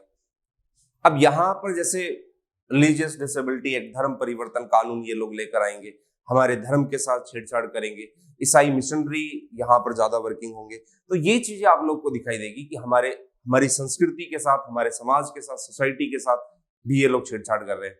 अब ये भी माना गया कि यार सती प्रथा तो चलो एक ठीक भी था, लेकिन कुछ लोग मानते थे कि नहीं भाई अगर सुधार करना है तो हम करेंगे, ये लोग क्यों कर रहे हैं। अगला रीजन आप लोग को समझ में आएगा, मिलिट्री। अब इस सैनिक को बोला जाता था कि भाई तेरे को समुद्र पार जाना पड़ेगा। जनरल सर्विस इनलिस्टमेंट एक्ट इनके लिए लेकर आए, तो इसके अंदर समुद्र पार जाना अनिवार्य कर दिया गया। अब हमारे धर्म के अंदर, हिंदू धर्म के अंदर शुद्धिकरण का एक कॉन्सेप्ट चलता है, प्योरिफिकेशन का। हम मानते हैं कि यार अगर हम किसी दूसरी जगह पर गए हैं तो हमने पता नहीं क्या क्या खाया होगा, हम लोग इम्प्योर हो गए होंगे और हमारे प्यूरिफिकेशन के लिए हवन करवाना पड़ेगा, हमारे प्यूरिफिकेशन के लिए गंगा जल में स्नान कराना पड़ेगा, तो पता नहीं क्या क्या कराना पड़ेगा। तो एक थोड़ा सा धर्म के खिलाफ मानते थे कि हम समुद्र पार नहीं जाएंगे। जनरल सर्विस इनलिस्टमेंट एक्ट के अंदर ये किया गया कि भाई सब सैनिक को जरूरत पड़ी तो विदेश में लड़ने के लिए जाना पड़ेगा, सैलरी भी अच्छी मिलेगी, बोनस भी मिलेगा, ये सारी की सारी चीजें होगी। अब ये जो बेचारा सैनिक है, ये अपना धर्म तोड़कर समुद्र पार जा रहा है। जब आता है तो इसको सैलरी नहीं दी जाती, खराब भोजन दिया जाता है, अनहाइजीनिक फूड इनको मिलता है। ऊपर से ये और किया गया कि जो आप डाक भेजते हो ना, लिखे जो खत तुझे, है ना, उस डाक के ऊपर भी हम लोग उसको भी चार्जेबल कर देंगे। तो यार इतनी ही कमाई है, इतना पैसा मिल नहीं रहा है, ऊपर से पापा परेशान है क्योंकि पापा को तो आपने पहले ही मार रखा है, और प्रॉब्लम ये भी आ रही है कि मेरे पास खत आते, उस खत के चार्ज लगते, मेरा पैसा तो उसी में चला जाता है। अब मैं पिताजी के पास खत लिखूं या दूसरी माताजी के पास खत लिखूं, पिताजी और माताजी एक, दूसरी माताजी आप लोग समझ गए होंगे, तो ये रीजन आपको समझ में आएगा। तो उन मिलिट्री जो सैनिक थे उनके अंदर तो पहले से ही ये भावना आ चुकी थी, और फिर ये खबर और फैला दी कि भाई साहब जो नई नई राइफल आई है उसके अंदर गाय और सुअर की चर्बी मिली हुई है, तो ब्राउन बेस राइफल की जगह नए एनफील्ड राइफल का लाना। ऊपर से ये और बता दिया कि जिस आटे का आप लोग इस्तेमाल करते हो उसके अंदर गाय और सुअर की चर्बी मिली होती है, तो लो भाई विद्रोह शुरू। तो ये बहुत सारे रीजन आप लोग को 1857 के रिवोल्ट के समझ में आएंगे। तो ये मोटी मोटी जानकारी मैंने आप लोगों को दे दी है, बाकी इसको खींचना चाहे तो आप हिस्ट्री के अंदर कितना ही खींच सकते हो। देखिए अब कुछ देखते हैं इसके अंदर। अब पॉलिसी ऑफ लैब्स की मैंने आप लोग को पूरी स्टोरी समझाई कि जिसका कोई अडॉप्ट चाइल्ड है उसको ये लोग रिवेन्यू राइट्स, प्रॉपर्टी में राइट्स नहीं दे रहे हैं। और पॉलिसी ऑफ लैब्स के अंदर इन्होंने रानिया को मिलाया, कैथल को मिलाया, छछरौली को मिलाया, लाडवा को मिलाया, थानेसर को मिलाया। तो ये डॉक्ट्रिन ऑफ लैब्स जो किसने लागू की थी 1848 से 56 तक डलहौजी के द्वारा जो दी गई थी। जबरदस्ती मिला रहे हैं तो ये तो परेशान होंगे ही होंगे कि भाई हमारी प्रॉपर्टी, हमारे पूर्वज है, बच्चा नहीं हुआ तो भाई क्या हुआ, लेकिन राइट तो मिलना चाहिए। लैंड रिवेन्यू पॉलिसी मैंने आप लोग को बताया, कौन सी, महालवाड़ी सिस्टम। और भी बहुत सारे रीजन इसके अंदर ऐड कर सकते हो आप लोग, अभी जो मैंने आप लोगों को समझाया। धर्म परिवर्तन करवा रहे जबरदस्ती, या फिर अगर आप क्रिश्चियन बनते हो तो आपका प्रॉपर्टी में राइट रहेगा लेकिन आपके राइट को छीन लिया जाएगा, वो आप लोग हिस्ट्री में डिटेल पढ़ लोगे। तो ये सारे के सारे रीजन आप लोग को समझ में आएगा। लेकिन अब रीजन तो इकट्ठा हो रहे हैं, लेकिन शुरुआत कैसे करें, तो चिंगारी की शुरुआत तो करनी थी। और वो चिंगारी की शुरुआत कैसे होती है, एक इमीडिएट कॉज के रूप में। एक छोटी सी स्टोरी मैं आप लोग को बताता हूं। वो लोटे वाला कॉन्सेप्ट आप लोगों ने सुना होगा। पहले क्या होता था, हमारे जो सैनिक होते थे ना जितने भी, वो सब के सब अपना अपना लोटा लेकर जाते थे पानी पीने के लिए, क्योंकि आपको पता है कास्ट वाला सिस्टम बड़े लेवल पर ही हमारी सोसाइटी में फैला हुआ था। तो सब ये लोग जो अपना लोटा लेकर जाएंगे, तो वहां पर होगा ये कि एक जो शूद्र था, जो निचली जाति का था, वो क्या करता है, एक लोटे को उठाता है और पानी पीना शुरू कर देता है। तो जिस लोटे को उसने उठाया वो एक ब्राह्मण का लोटा था। ब्राह्मण उसको रोकता कि यार रुक, तूने इस लोटे से पानी क्यों पिया, अब मेरे को इस लोटे को फेंकना पड़ेगा, तू निचली जाति का है, मैं उच्च जाति का हूं। तो इसको थोड़ी सी बात ये लग गई इसको। इसने कहा कि अच्छा, मेरे इस पानी पीने से आप अशुद्ध हो गए, और ये जो आपका धर्म भ्रष्ट हो गया, और ये जो आप नए राइफल का इस्तेमाल कर रहे हो, इससे आपका धर्म भ्रष्ट नहीं हुआ। उसके भाई कान खुल गए, यार ये कौन सी बात है। तो फिर पता चला, खबर फैल गई, दमदम सैन्य छावनी, बहरामपुर सैन्य छावनी, इन पूरे क्षेत्र के अंदर। तो शुरुआत तो आपको दिखाई देगा दमदम से फिर बहरामपुर तक आवाज पहुंची, बहरामपुर से फिर जब मंगल पांडे तक आवाज पहुंची। मंगल पांडे के 34वें रेजिमेंट बैरकपुर से संबंध रखते थे। यहां से जैन, फैब, मार्च, इस तरीके से करते करते यहां तक मार्च तक खबर पहुंच चुकी थी। तो बैरकपुर सैन्य छावनी के जो सैनिक थे मंगल पांडे, उन्होंने विद्रोह कर दिया। मेजर सार्जेंट हुसैन और जनरल वाघ को गोली मार दी कि नहीं मानेंगे आ रहा हूं। और फिर 90 सैनिकों को गिरफ्तार कर लिया गया था, जिसमें से 85 को बर्खास्त कर दिया, 10-10 साल की सजा सुनाई गई। तो ये पूरा का पूरा रीजन समझ में आएगा। तो इमीडिएट कॉज के रूप में आपको दिखाई देगा introduction of new Enfield rifle, जिसके अंदर क्या होता था, गाय और सुअर की चर्बी मिली होती थी। तो एक चिंगारी उठनी चाहिए, जो अंदर भावना उठ रही है, वो चिंगारी किसने उठाई, इसने उठाई। कहां से उठी, दमदम से बहरामपुर पहुंची, बैरकपुर पहुंची। और जब मंगल पांडे को फांसी दी गई तो सैनिकों को लगा कि यार ये इस व्यक्ति को फांसी दी गई है, वो किस लिए दी गई है, ये किसके हक में काम कर रहा था, ये हमारे लिए तो काम कर रहा था। तो हमें तो आवाज पहुंचानी होगी। अब मेरठ से कुछ बंदूकची चलते हैं। अब हरियाणा की स्टोरी आप लोग को समझनी है। मेरठ से कुछ बंदूकची चलते हैं और वो एक ही स्लोगन देते, एक ही नारा देते हैं, कौन सा? दिल्ली चलो, दिल्ली चलना, दिल्ली चलना है। अब अंबाला जो क्षेत्र हुआ करता था वो एक पूरा कैंटोनमेंट एरिया हुआ करता था। आज के टाइम पे भी 1843 के आसपास इस कैंटोनमेंट एरिया को डेवलप किया गया था। और कैंटोनमेंट एरिया वो होता है जहां पर पूरा मिलिट्री कैंप, पूरा मिलिट्री रीजन, आज भी अंबाला कैंट के नाम से जाना जाता है। तो ये जो है 11 मई 10 मई को उनको जानकारी मिली और अंबाला के अंदर इन सैनिकों ने क्या कर दिया? विद्रोह कर दिया। किस दिन? 11 मई। तो हरियाणा से इस क्रांति, इस रिबेल की शुरुआत कहां से हुई थी? अंबाला के अंदर। अब देखो 13 मई को लगभग 300 सोल्जर कहां पर आते हैं? गुड़गांव आते हैं। देखो हुआ क्या, मैं आप लोग को छोटी स्टोरी बताता हूं। 10 मई से कुछ बंदूकची मेरठ चलते हैं और मेरठ से कहां पहुंचते हैं? दिल्ली। अंबाला चलते हैं, अंबाला से दिल्ली पहुंचने में टाइम लगेगा, ठीक है। जब दिल्ली खबर आ गई तो दिल्ली के अंदर मेरठ के जो थे बंदूकची 11 मई को पहुंच गए। तो 12 मई को उन्होंने बहादुर शाह जफर को अपना नेता बना दिया था। तो बहादुर शाह जफर को जब अपना नेता बना दिया तो वहां से दिल्ली से होते हुए कुछ बंदूकची, उन्होंने देखा कि सबसे पहले तो हमें नेशनल हाईवे पर कब्जा करना है, नेशनल हाईवे 8 पे। होते होते पूरे गुड़गांव के अंदर फैल जाएंगे। ये गुड़गांव से रेवाड़ी, नारनौल यहां से क्रॉस करेंगे। जब ये लोग गुड़गांव पहुंचते हैं, लगभग कितने सोल्जर? 300 सोल्जर। ब्रिटिश गवर्नमेंट इनको रोकने का प्रयास करती है और उसमें कौन? ब्रिटिश कलेक्टर थे, विलियम फोर्ड। लेकिन ये क्या करते हैं? ये वहां से बच निकलते हैं। तो जब गुड़गांव पहुंचते हैं तो कुछ सैनिक जो है, कुछ बंदूकची इनको रोकने का कुछ जो विलियम फोर्ड के बंदूकची थे, अधिकारी थे, वो इनको रोकने का प्रयास करते, लेकिन ये बच निकलते। यहाँ पर उन्होंने ब्रिटेन की सरकार का खजाना भी लूटा और लगभग 7,80,000 रुपीस उनका जो सरकारी खजाना था उनको भी रुका। और इस इंसिडेंट के बाद आपको एक चीज दिखाई देगी। देखो जब ये गुरुग्राम रीजन को क्रॉस करेंगे, पूरा गुरुग्राम आगे की तरफ बढ़ेंगे, तो एक तरफ आप जब नेशनल हाईवे के साथ साथ जाओगे तो सोना, तावड़ू ये वाला रीजन पड़ता है। और यहां पर मेव जो है ना काफी मात्रा में आपको दिखाई देंगे। तो जब इन मेव को पता चलता है, मेवात के लोग मेव, इनको पता चलता है तो ये भी रिवॉल्यूशन के अंदर, रिबेल के अंदर क्या हो जाते हैं? शामिल हो जाते हैं।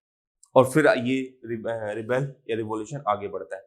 फिर जब आप लोग आगे की तरफ बढ़ोगे तो अगला मेव शामिल हो गए, ये लोग शामिल हो गए। अगला जो रीजन आता है वो अहिरवाल क्षेत्र आता है। वहां पर अहिरवाल काफी मात्रा में, जिसमें राव तुलाराम है, राव तुलाराम जी। और आपको पता है कि शहीदी मेला भी लगता है रामपुरा, जिस गांव से संबंध रखते हैं, रेवाड़ी का। और यहां पर राव तुलाराम जी के नाम की डाक टिकट भी सरकार ने जारी की थी।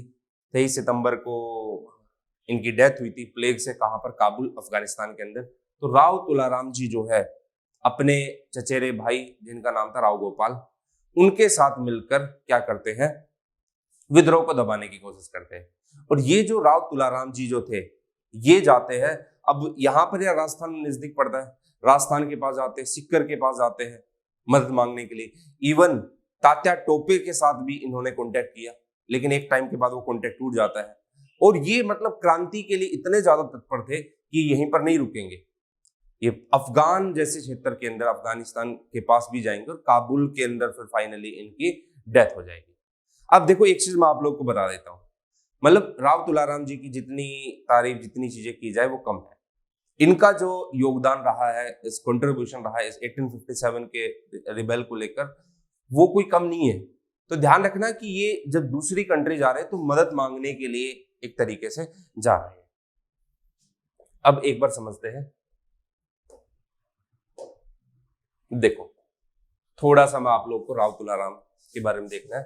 राव तुलाराम और जो इनके भाई थे, कजन ब्रदर थे, गोपाल देव, इन्होंने ऑर्गेनाइज किया किसको? अहीरों को। ये पूरा का पूरा कौन सा क्षेत्र हुआ करता था? अहीरवाल बेल्ट हुआ करती थी। गुरुग्राम का कुछ क्षेत्र, उसके बाद रेवाड़ी, रेवाड़ी के बाद जो महेंद्रगढ़ नारनौल का रीजन आता है, ये वाला। Emerging from this Ahmad Ali, देखो तो जब इन्होंने इकट्ठा कर लिया तो जो फरुखनगर के अहमद अली है, फरुखनगर आज के टाइम पे गुरुग्राम क्षेत्र के में ही दिखाई देगा आपको, नाहर सिंह जो बल्लभगढ़ के है, और अकबर अली जो पटौदी के है, ये तीन आप लोग को बता देता हूं, अकबर अली और नाहर सिंह और तीसरे जो आपके अहमद अली है। ये देखेंगे यार, जब ये राव तुलाराम जी इतने ज्यादा एक्टिव है तो हम लोग क्यों पीछे रहे। तो इनकी सक्सेस को देखते हुए इनके पीछे 5000 के आसपास लगभग सैनिक थे, और ये धड़ल्ले से लड़ रहे हैं, इनको कोई डर ही नहीं है कि अगर ब्रिटेन की सरकार आएगी तो सीधा कर देंगे गांव। तो ये चीज को देखते हुए ये लोग भी शामिल हो गए। लेकिन मैं आप लोग को बता देता हूं, अकबर अली जैसे ऐसे नेता रहे जिन्होंने जो देखने के लिए तो सामने काम कर रहे थे, किसके लिए, हमारे लिए, लेकिन डायरेक्टली किसके साथ कांटेक्ट में थे, ईस्ट इंडिया कंपनी। इंटरनली ये लोग उनके लिए काम कर रहे थे। फिर ये विद्रोह आगे बढ़ा। फिर आपको दिखाई देगा कि ये लिखा भी मैंने मिड जून के अंदर ब्रिटिश इंटरनली, मिड जून का जो पार्ट आया उसके अंदर major Eden political agent of Jaipur state. तो ये जो मेजर एडन थे, इन्होंने क्या काम किया, जो मेवाती काम कर रहे थे उनको दबाने का काम किया, और अपने साथ 7-8 हजार लगभग सैनिक लेकर गए, तोप खाने कुछ लेकर गए। कंफ्लिक्ट हुआ कहां पर, सोना और तावड़ू के अंदर, लेकिन ये फेल हो गए और वापस कहां लौट गए, जयपुर के अंदर। देखो स्टोरी सिंपल सी है। यहां पर ये होता है कि जब एक विलियम फोर्ड बोल रहा हूं, विलियम फोर्ड को जब ये लोग क्रॉस करते हैं तो जयपुर से मेजर एडन भेजे जाते हैं। फिर आगे चलकर हडसन भी आएंगे, फिर हासी हिसार से भी मदद मांगी जाएगी। तो ये अलग अलग तरीके की हेल्प होगी, लेकिन फाइनली ये पूरे क्षेत्र को बढ़ते हुए आगे चलेंगे। लेकिन लास्ट टाइम ऐसा आएगा कि ये लोग ऑर्गेनाइज नहीं हो पाए, इनका मेन एम जो है वो छूट गया था, और हमारे जो खुद के नेता थे वो इंटरनली किसका साथ दे रहे थे, ईस्ट इंडिया कंपनी का साथ दे रहे थे। तो हरियाणा के अंदर तो इसको हम लोग सक्सेस करा देते, लेकिन अगर ये लोग नहीं होते, ये इंटरनली उनका साथ नहीं देते, तो काफी सक्सेस हो जाता हरियाणा के अंदर। तो मेवात के अंदर ये सारी चीजें आप लोग को दिखाई देगी। अब देखते आगे। अब लगभग टाइम पीरियड आ चुका था, कौन सा, मई का 3rd वीक। इस 3rd वीक के अंदर क्या हुआ, रोहतक के अंदर भी रिबेल कर दिया गया। जब ये रोहतक के अंदर रिबेल किया गया तो रोहतक के अंदर दिखाई देगा कि अंबाला से सेना मंगाई गई, कहां के लिए,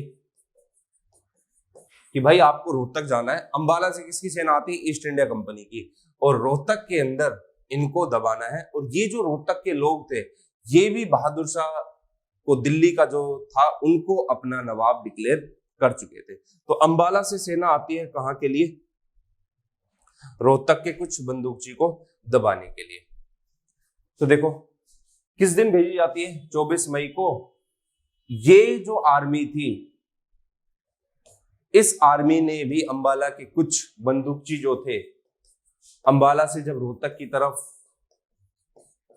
सेना आती है तो ये एक्चुअल में तो किसकी थी, ब्रिटिश ईस्ट इंडिया कंपनी की, लेकिन इसके अंदर कुछ इंडियन भी थे, कुछ भारतीय भी थे। अब यार एक चीज देखो, आपके भाई आपके लिए लड़ रहे हैं, आपके हक के लिए लड़ रहे हैं, और आप साथ दे रहे हो ईस्ट इंडिया कंपनी का।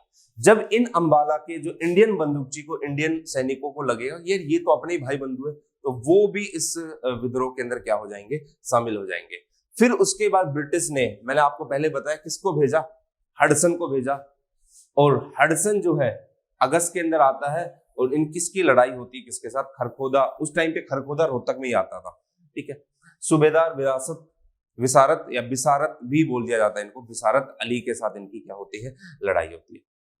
तो सिंपल सी स्टोरी है, अंबाला से सेना भेजी जाती है रोहतक में दबाने के लिए, लेकिन उस अंबाला की जो सैन्य छावनी थी उसके अंदर हमारे भी भाई बंधु थे, और रोहतक वालों का साथ देते हैं।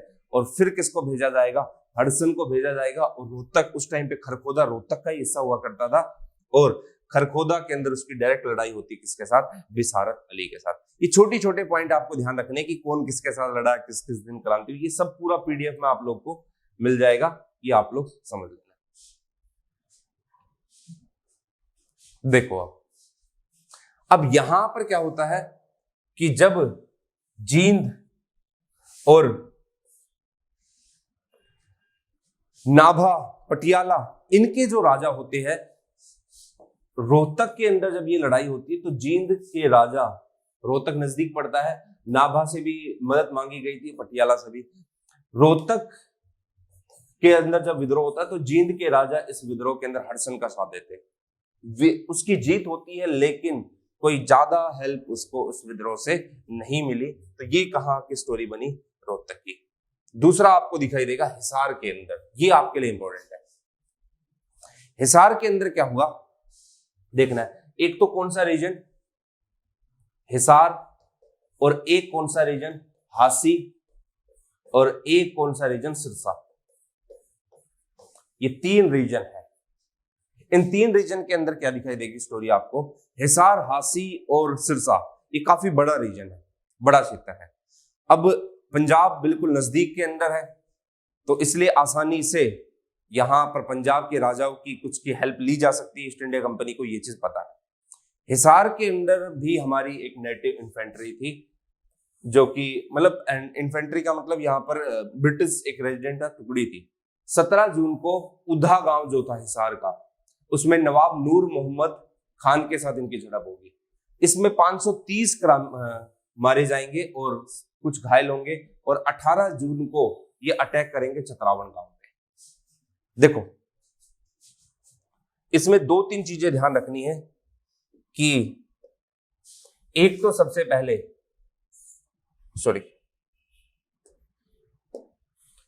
उधा गांव, दूसरा है चतरावण गांव, ये सब के सब हिसार में पड़ते हैं, और तीसरा आपका खिरका गांव।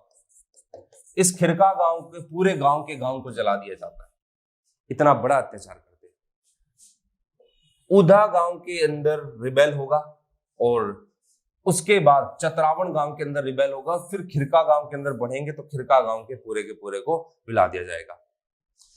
इन्होंने एक हिलर्ड नाम के ब्रिटिश ऑफिसर थे, उनको भी क्या किया था? मार गिराया था। तो ये कुछ हिसार, हासी के अंदर भी इनकी कुछ झड़प होगी, घटनाएं होगी। वहां पर काफी मात्रा में सोल्जर्स मारे गए, और वहां पर काफी ब्रिटिश ऑफिसर्स भी मारे गए।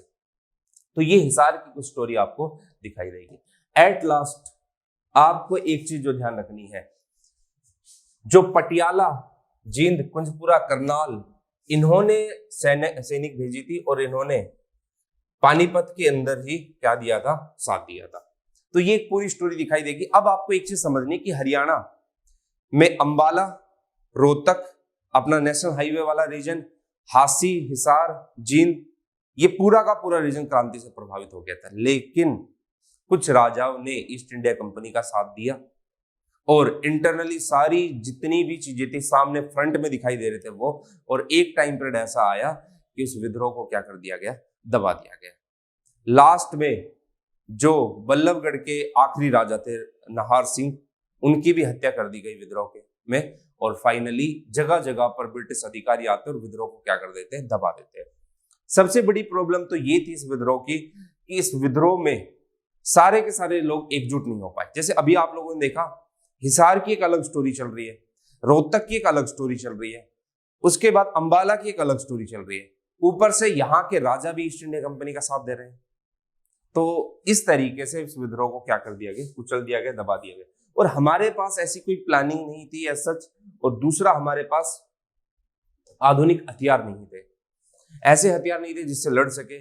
और एक ये था कि सभी के सभी ग्रुप की भागीदारी इसके अंदर नहीं थी, इसलिए ये सक्सेस नहीं हो पाया, और जगह जगह पर इसको, हरियाणा की भी अलग अलग जगहों पर इसको दबा दिया गया। खूब कोशिश की राव तुलाराम जी ने, गोपाल जी ने, लेकिन विद्रोह फाइनली, यही कहेंगे हम लोग तो कि एक तरीके से फेल ही हो गया था। और उसके रीजन आप लोग हिस्ट्री के अंदर बहुत सारे देखोगे। अब ये आपको ध्यान रखने हैं, ये एग्जाम के अंदर पूछे जाते हैं, और भाई इसके अंदर है ना आपको रटना है और कुछ नहीं करना। 1857 का जो रिवोल्ट हुआ था, उसके अंदर मेन लीडर कौन थे हरियाणा के अंदर? सदरुद्दीन जो है वो मेवात से थे, तुलाराम अहीरवाल क्षेत्र कौन सा? अपना गुरुग्राम का कुछ क्षेत्र, और कहां का? रेवाड़ी का। ये ध्यान रखना, 23 सितंबर को रेवाड़ी का जो रामपुरा गांव है वहां पर 2 दिन का एक शहीदी मेला भी लगता है और इनके नाम की डाक टिकट भी जारी की गई थी। ठीक है। गफूर अली जो कि एक व्यापारी थे, हरसुख राय जो कि किसान थे और धानु सिंह जो कि एक किसान थे, ये कहाँ के थे? पलवल के। अब मैं थोड़ा सा बता देता हूँ। गफूर अली, हरसुख राय और धानु सिंह फार्मर, ये किसान इसलिए आ रहे हैं क्योंकि यहाँ पर जो महलवाड़ी सिस्टम है तो उस चीज से ये लोग परेशान है। अकाल पड़ रहा है फिर भी इन्हें टैक्स देना पड़ रहा है, जबरदस्ती इनसे टैक्स वसूला जा रहा है, तो ये ब्रिटेन की पॉलिसी के खिलाफ थे। ये गफूर अली व्यापारी क्यों परेशान है? क्योंकि यहां पर क्या था कि व्यापार की जो नई पॉलिसी है वो ईस्ट इंडिया कंपनी डिसाइड कर रही है। इनको व्यापार में घाटा हो रहा था और ये ईस्ट इंडिया कंपनी का साथ है। नाहर सिंह जो कि एक मेन सामंत नेता थे, फिडल लॉर्ड थे, फरीदाबाद से थे और आखिरी भी थे नाहर सिंह, बल्लभगढ़ फरीदाबाद के। और अहमद अली, ये भी कहां से रखेंगे संबंध? बल्लभगढ़ से। गुलाम मोहम्मद, ये कहां से थे? फरूख नगर से थे। गुलाम मोहम्मद ये और अकबर अली ये तो ऐसे थे जिन्होंने ईस्ट इंडिया कंपनी का ही साथ दिया था। अकबर अली कहां से? पटौदी से।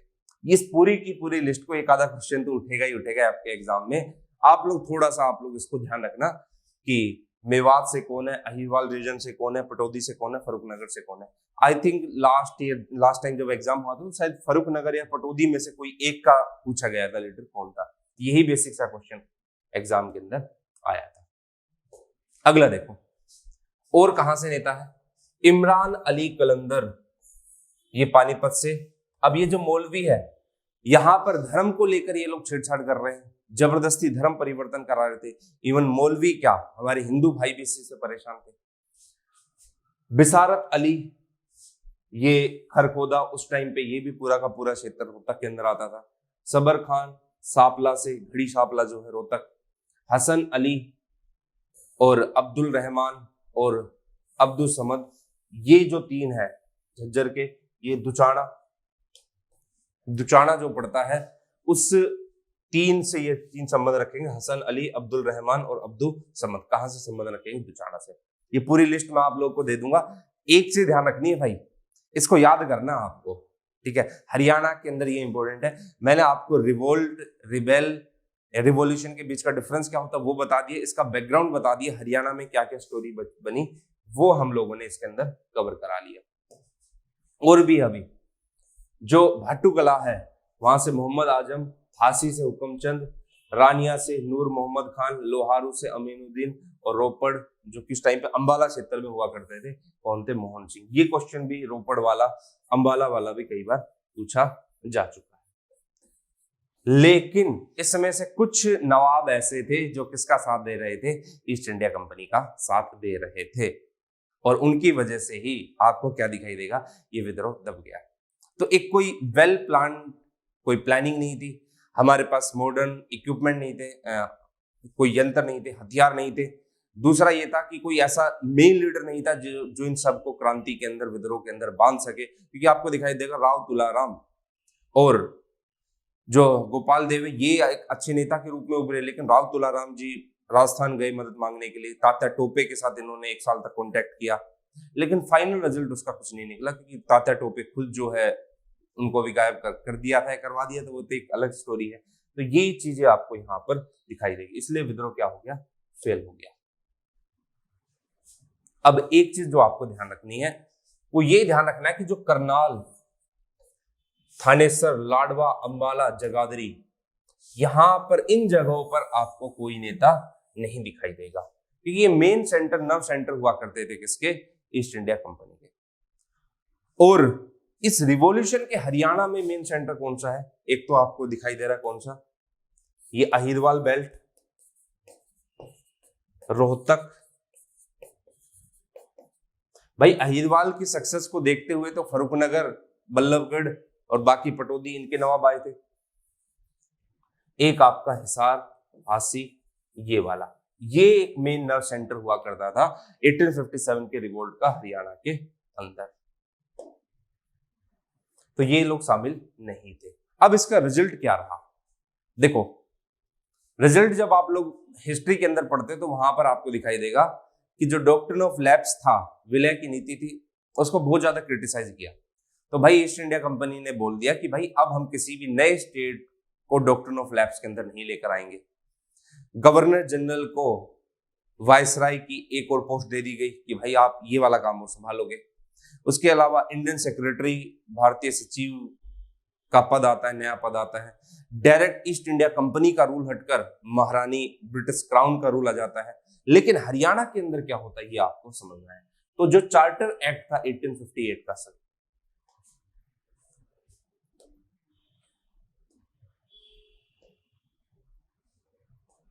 देखो भाई, तो चार्टर एक्ट था 1858 का, जो कि 1 नवंबर 1858 को आया था।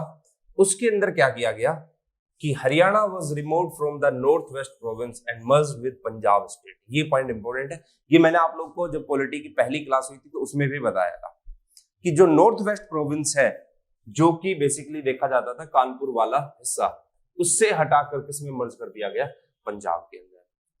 और हरियाणा को 2 डिवीजन में बांट दिया गया। पहली होगी दिल्ली और दूसरी कौन सी डिवीजन होगी, हिसार होगी। दिल्ली और हिसार ये डिवीजन बना दी गई। नॉर्थ वेस्ट से हटाकर पंजाब में डाल दिया गया। दिल्ली डिवीजन होगी और हिसार डिवीजन होगी। अब दिल्ली डिवीजन के अंदर क्या क्या शामिल होंगे, ये जो दिल्ली होगी इसमें दिल्ली, गुरुग्राम, पानीपत होगा। हिसार डिवीजन के अंदर कौन कौन से, हिसार, सिरसा और रोहतक, ये आपको ध्यान रखना है। तो देखो, नॉर्थ वेस्ट प्रोविंस से हटाकर कहां पर डाल दिया गया, पंजाब के अंदर डाल दिया गया। और जब पंजाब के अंदर इसको मिलाया, उसके बाद 2 डिवीजन बना दिए, एक बनाया दिल्ली और दूसरा बनाया कौन सा, हिसार। दिल्ली के अंदर दिल्ली के आसपास का क्षेत्र आप देख चुके हो, दिल्ली, गुरुग्राम, पानीपत, सोनीपत तो उसी में आ जाता है। अगला जो हिसार डिवीजन है उसके अंदर सिरसा, रोहतक और हिसार डिस्ट्रिक्ट, हांसी वगैरह, ये सब उसी में आता है। यहां पर क्या हुआ, ये जो 2 डिवीजन होगी, यहां पर डायरेक्ट रूल पावर किसको दे दी गई, कमिश्नर को पावर दे दी गई, कंप्लीट पावर दे दी गई इन डिवीजन को। ठीक है, तो ये कुछ चेंज जो है हरियाणा के अंदर इस चार्टर एक्ट से देखे गए। अब सुनना, आपको देखो क्या ध्यान रखना है। जब आप मॉडर्न हिस्ट्री पढ़ते हो तो मॉडर्न हिस्ट्री के अंदर इंडियन हिस्ट्री वाला पूरा पोर्शन आप डिटेल में पढ़ोगे। मैंने यहां पर कुछ कुछ चीजें यहां पर टच की है उस मॉडर्न हिस्ट्री वाली, और उसको अप्लाई करके पढ़ाया किसके साथ, हरियाणा की हिस्ट्री के साथ। हाँ, रिजल्ट के अंदर हरियाणा के अंदर जो पार्ट दिखाई देगा वो मैंने आप लोग को बता दिया है। डॉक्ट्रिन ऑफ लैप्स पॉलिसी के जरिए ये वादा किया गया कि आगे से हम किसी क्षेत्र को नहीं मिलाएंगे, और वो हुआ भी पूरा। लेकिन भारत हरियाणा के अंदर क्या क्या चेंजेस किए गए वो आप लोगों ने इस स्लाइड से पढ़ लिया। ये तो था 1857 का रिवोल्ट। अब इसके अलावा कुछ छोटे छोटे रिवोल्ट भी और होते हैं, वो भी आपको ध्यान रखने हैं, नजर में रखने हैं। देखो, रिवोल्ट को बेसिकली हिस्ट्री में अलग अलग पार्ट में डिवाइड किया जाता है। एक होता है पीजेंट रिवोल्ट, दूसरा होता है ट्राइबल रिवोल्ट्स, तीसरा फिर आपका होता है जो सिटीजन रिवोल्ट होते हैं, नागरिक विद्रोह। इन सब के बैकग्राउंड को समझने के लिए आपको ये जो डेट दिखाई दे रही है 1814, 1818, इससे पहले की स्टोरी आप हिस्ट्री में समझ लो तो आपको पूरा पॉइंट क्लियर हो जाएगा। एक ही फैक्टर काम करता है, ब्रिटिश की पॉलिसी, चाहे वो इकोनॉमिक पॉलिसी हो, चाहे वो एडमिनिस्ट्रेटिव पॉलिसी हो, चाहे वो ट्रेड को लेकर कोई पॉलिसी आई हो। देखो, इन लोगों का मेन काम क्या होता था, भारत के लोग का ज्यादा से ज्यादा एक्सप्लॉयटेशन करना, शोषण करना। अब यार एक चीज बताओ, ट्राइबल रिवोल्ट आप लोग पढ़ते हो, तो ट्राइबल रिवोल्ट के अंदर ट्राइब्स के जो राइट्स थे, उन राइट्स को अगर छीन लिया जाए तो वो लोग क्या करेंगे, रिवोल्ट करेंगे। पीजेंट रिवोल्ट में आपको दिखाई देगा, मैं किसान हूं, मेरा काम खेती करना है, जबरदस्ती मेरी खेती को दूसरी खेती में कमर्शलाइजेशन किया जा रहा है, उसका जबरदस्ती मेरे ऊपर हाई रेवेन्यू इंपोज किया जाता है, मेरे जो एग्रीकल्चर, इंडिया की एग्रीकल्चर जो बैकबोन है उसको तोड़ा जा रहा है। तो यहाँ के किसान क्या करेंगे, विद्रोह करेंगे। इंडिया के अंदर आपको बहुत सारे रिवोल्ट दिखाई देंगे, चेर, कोल, मुंडा, उलगुन, पाबना, जालियाग्राम, कछार रिवोल्ट, अहोम रिवोल्ट, एक लंबी लिस्ट है, शायद ही पढ़ाते पढ़ाते सुबह से शाम हो जाए, लेकिन उतना नहीं जाना है। मैं आपको हरियाणा के रिवोल्ट की बात बताता हूँ। हरियाणा में रिवोल्ट क्या कौन कौन से हुए। अब ये जो है मैं आप लोग को बता देता हूं कि अगर इन रिवोल्ट पे एक एक दिन मैं बात करूंगा तो पता नहीं कितना टाइम लग जाएगा, साल लग जाएगा। अब ये मत सोचना है कि सर ऐसे ही टॉपिक को जल्दी जल्दी करा रहे हैं। देखो, ये काम यार कल भी सर ने बताया, चेतन सर ने, ये काम है ना हम लोगों के ऊपर छोड़ दो, जहां जरूरत होगी हमें पता है उसमें हम लोग पूरा डिटेल के अंदर और अच्छे से कराएंगे। 1857 का रिवोल्ट था, मेरे को पता था कि यार इस रिवोल्ट में 40-45 मिनट बात करनी चाहिए, मैंने पूरा खुल के बात की। ये रिवोल्ट है, मेरे को पता है इसमें ज्यादा कुछ चीज पूछेगा नहीं, डायरेक्ट पूछेगा कहां पर हुआ। लेकिन हाँ, फिर भी स्टोरी सुनना चाहते हैं तो किसी दिन अलग से एक वीडियो के अंदर वो बेसिक नॉलेज के लिए वो बना देंगे कि हाँ इस रिवोल्ट में ऐसे ऐसे स्टोरी बनी, लेकिन वो आपके काम की है नहीं। आई एम श्योर ज्यादा क्वेश्चन यहाँ से इतना ही पूछेगा कि कहां से कौन रिवोल्ट में शामिल रहा है। 1857 में डिटेल में था, पूरा डिटेल में बात की। जींद का जो रिवोल्ट है 1814 में हुआ, ये लिस्ट भी याद रखनी है आपको। और लीडर कौन थे? प्रताप सिंह। छछरौली जो कि यमुनानगर के अंदर पड़ता है 1818 के अंदर, वहां पर लीडर कौन थे? जोधा सिंह। अब आप कहोगे सर ये बताओ कि इन सारे विद्रोह के कारण क्या रहे? हजारों कारण गिनवा सकता हूं। पहला रीजन कौन सी पॉलिसी? इकोनॉमिक्स पॉलिसी, जिसमें महालवाड़ी सिस्टम लागू किया जा रहा है। दूसरा रीजन ट्रेड पॉलिसी, व्यापारिक पॉलिसी, जिससे व्यापार में किसको बढ़ावा दिया जा रहा है? ईस्ट इंडिया कंपनी को। तीसरा रीजन आपको दिखाई देगा क्या? हमारे जो मेन इंडस्ट्री, मेन उद्योग है, हमारा जो मेन पैसा उसको छीना जा रहा है। चौथा, हमारे रिलीजन के साथ छेड़छाड़ की जा रही है, धर्म के साथ छेड़छाड़ की जा रही है। और रीजन आपको क्या दिखाई देगा कि हमारे रीजन को अक्वायर्ड किया जा रहा है। आप पता नहीं कितने ही कारण आप बांट सकते हैं। इसलिए आरपी दत्त साहब ने इंडियन हिस्ट्री को 3 पार्ट में डिवाइड किया गया है। उस 3 पार्ट को जब आप समझते हो तो तीनों पार्ट ऑन द एंड आपको किस तरफ नजर आएंगे? एक्सप्लॉयटेशन की तरफ। इन्होंने हमारा क्या किया? एक्सप्लॉयटेशन किया, शोषण किया। एजुकेशन भी अगर ये लोग लेकर आ रहे तो एजुकेशन भी बोल रहे हैं कि भाई सभी को एजुकेशन नहीं देंगे, एक अपर ग्रुप को दे देंगे, वो निचले वाले को देगा, वो निचले वाले को देगा। इनफिल्ट्रेशन की थ्योरी यहां पर लागू करेंगे, तो वो भी गलत साबित हुआ। जींद में 1814 में प्रताप सिंह, छछरौली में 1818 में जोधा सिंह, रानिया में 1818 में जाबित खान, ये थे। पीजेंट रिवोल्ट 1824, जाट सूरजमल एक मुख्य नेता थे जो कि कृषक विद्रोह था। बनवाली में 1835 के अंदर गुलाब सिंह, और कैथल के अंदर 43 में गुलाब सिंह और साहिब सिंह कौर, लाडवा के अंदर 1845 के अंदर अजीत सिंह। ये कुछ लिस्ट मैंने आप लोग को बनवा दी है। इस लिस्ट के अकॉर्डिंग आपको ध्यान रखना है कि किसके अंदर कौन कौन से मेन लीडर हुए हैं। तो ये था आपका कुछ विद्रोह की कुछ लिस्ट। तो आज की क्लास के अंदर जहां से चीजें शुरू की है मैंने, रिवोल्ट तक कंप्लीट करा दी हरियाणा के पर्सपेक्टिव में। अगली क्लास के अंदर बाकी हरियाणा की जो चीजें हैं, जिसे 1885 के अंदर जब कांग्रेस बनी तो कौन कौन मेन लीडर के रूप में आपको दिखाई देगा, वो सारी चीजें हम लोग नेक्स्ट क्लास में कवर कर लेंगे। Thank you so much.